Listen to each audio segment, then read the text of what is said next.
রাশেদ প্রধান জাগাপা দলের সে মুখপাত্র, হ্যাঁ, তার পার্টিসিপেট রয়েছে।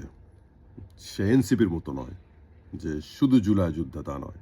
সে দীর্ঘ এই আওয়ামী সময়টা, সমস্ত সময়টা সে আন্দোলন সংগ্রামে সে যুক্ত ছিল আমাদের সাথে।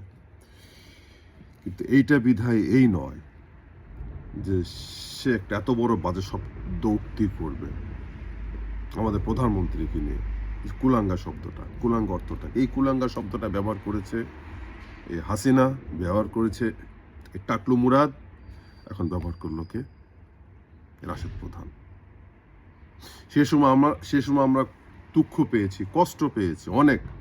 হাসিনা এবং এই তার সেই এমপি মন্ত্রী টাকলা মুরাদ কত বাজে বাজে কথা বলেছিল সেই সময়। সেই ভিডিওটা আজও করে, বিশ্বাস করেন, আমি চাই যে সেই ভিডিওটা যেন না করুক। সেখানে তারেক রহমানের সেই সময় তার যে বাচ্চা, বর্তমান তার মেয়ে জাইমা, সেই সময় ছিল একটা বাচ্চা মেয়ে, তাকে নিয়েও সে বাজে উক্তি করেছিল।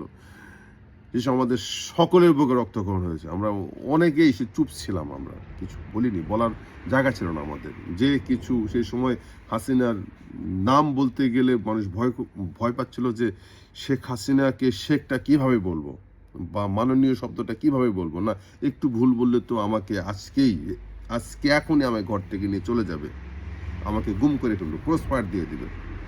সেই সময় আমরা কিছু বলতে পারি, কিন্তু সেটাকে আজও শুনতে হবে। সেটা কি এমন করেছে আমাদের তারেক রহমান এখন এই বর্তমান ওনার এই 60 দিনের যে ওনার যে সময়টা, এখানে কি আমরা কি এটা কি, আমি একজন সাধারণ লোক হিসেবে যদি ভাবি, যদি আমরা যদি ওনাকে দেখতে পাই একজন নম্র, ভদ্র, অল্পভাষী একজন মানুষ, যার ভিতরে কোনো রাগটা কিছু নাই, অহংকার কিছু নাই, একজন সাদামাটাভাবে চলে।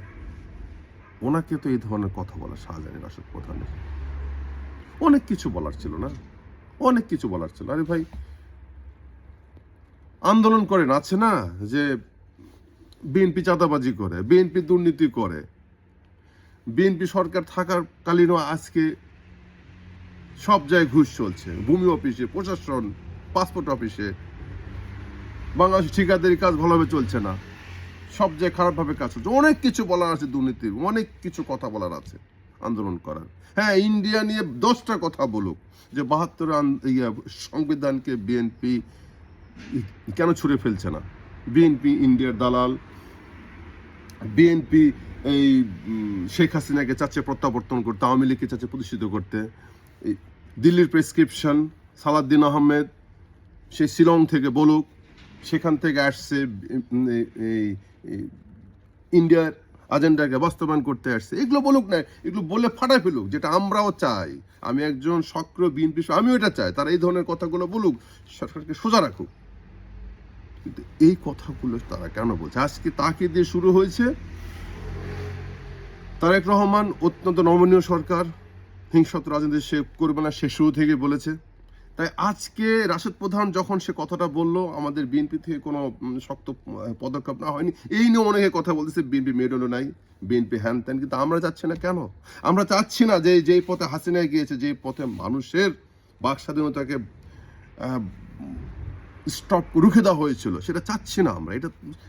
এটা জনগণকে বুঝতে হবে। কিন্তু এইটা বিধায় এই না যে সে যে কোনো দিন উক্তি করবে, যে উক্তির কোনো রকম কোনো ভ্যালু নাই, বা যে উক্তি করলে সারা বাংলাদেশে একটা বিভ্রান্ত হওয়ার সুযোগ আছে।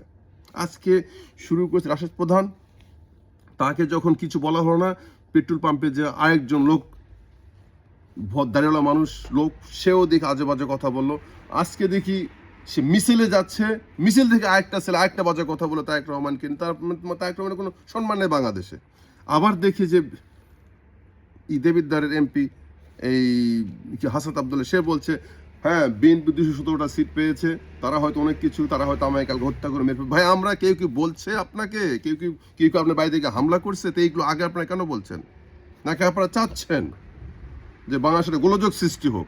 আপনারা কি এতটুকু বুঝতে পারছেন না যে এখনো চাচ্ছে, আওয়ামী লীগকে চাচ্ছে ইন্ডিয়া অ্যাক্টিভ করবে?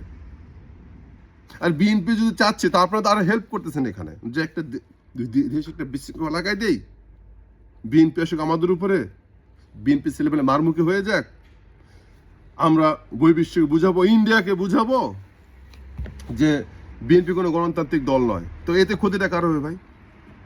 আপনি ক্ষমতা আসতে পারবেন? আপনার ক্ষমতা আছে? এই রাশেদ প্রধান, এই জামায়াত, হ্যান এনসিপি, আপনাদের ক্ষমতা আছে ক্ষমতায় আসার? জীবনে পারবেন আপনারা? সম্ভব দেশ চালাতে পারবেন এই ইন্ডিয়ার বিরুদ্ধে টেক্কা দিয়ে? কেন বোঝেন না আপনারা? এটা সহজ কথা। কোথায় আমেরিকার আর কোথায় ইরান? ইরান অ্যাটাক করছে, কোথায়? মিডল ইস্টে করছে। আমেরিকাতে একটা ফটকা ভাইতে পারছে? ঠিক আমাদের পাশে একটা বড় দেশ ইন্ডিয়া।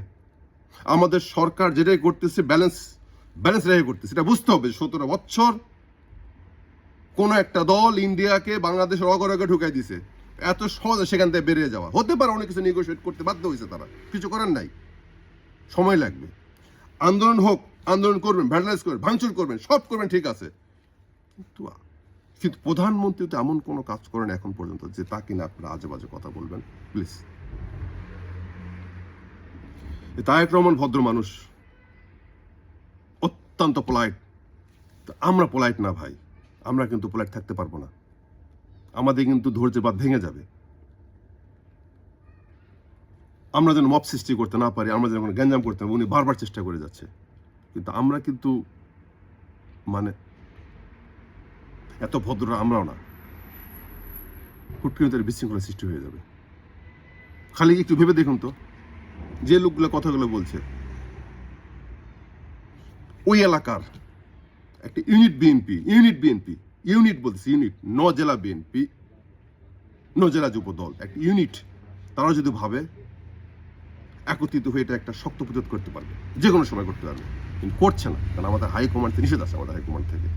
কারণ দেশে শান্তি বিরাজ করতে, তাই একটা বলেছে আপনি এলাকায় শান্তি বিরাজ করতে হবে। এই শান্তি বিরাজের লক্ষ্যে লক্ষ্যে আমরা চুপ আছি এখনো, কিন্তু এটা আমাদের উইকনেস ভাববেন না।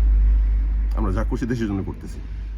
দেশ এখন স্টেবল না, অনেক দেশে এখনো ষড়যন্ত্র হচ্ছে, অনেক দেশের গভীরে, দেশের ডিপ স্টেটে এখনো অনেক ধরনের ষড়যন্ত্র হচ্ছে, যেটা আমাদের সাধারণ লোকচক্ষুর বাইরে। দয়া করে এমন কোনো কথা আপনারা কেউ বলবেন না যেটা রাষ্ট্রের প্রভাব পড়বে। আজকে তারেক রহমানকে আপনারা যে কয়জন যে কথা বলছেন, এটা একটা যদি শক্ত আন্দোলনে যায়, আমরা যদি শক্ত দ্বারা, এটা একটা রাষ্ট্রের প্রভাব পড়বে। এটা ভালো থাকবেন সকলে। আসসালামু আলাইকুম রহমতুল্লাহ।